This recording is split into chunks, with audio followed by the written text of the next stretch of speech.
নমস্কার। আজকে আমাদের এই পাট্টার দাবিতে যারা অংশগ্রহণ করেছেন,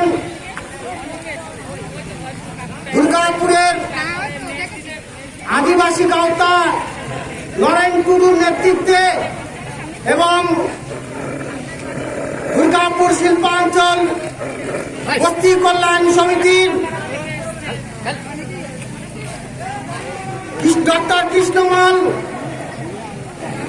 এই সমন্বয়ে এবং এই সমিতির যিনি সভাপতি সুকুমার ঘোষ মহাশয়, তাদের নেতৃত্বে আজকে এই পাট্টা আন্দোলনের যে রঘুনাথপুর টোল ট্যাক্সের সামনে যে পথ অবরোধের ডাক দিয়েছিল, সেই পথ অবরোধের কর্মসূচি শুরু হয়ে গেছে। যারা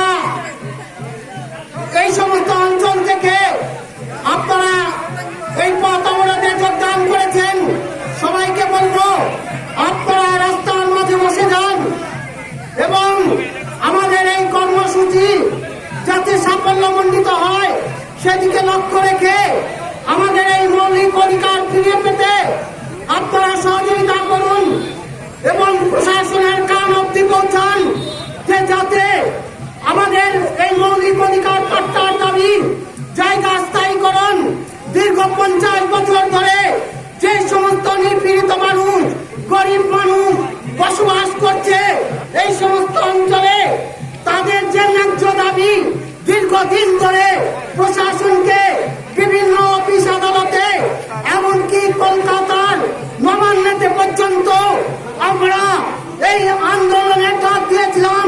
সেখানে আমরা গিয়ে দেখা করেছি উচ্চ পদস্থ অফিসারদের সঙ্গে। তারা সেখানে আমাদের শুধু চিঠি চাপাটি করা হয়েছে, কেউ আমাদের ডাকে সাড়া না দেওয়ায় আজ আমরা পথে নামতে বাধ্য হয়েছি আমাদের এই মৌলিক অধিকার ফিরে পেতে। আমাদের এই মৌলিক অধিকারের জন্য, পাট্টার দাবির জন্য আপনারা একসঙ্গে আওয়াজ তুলুন।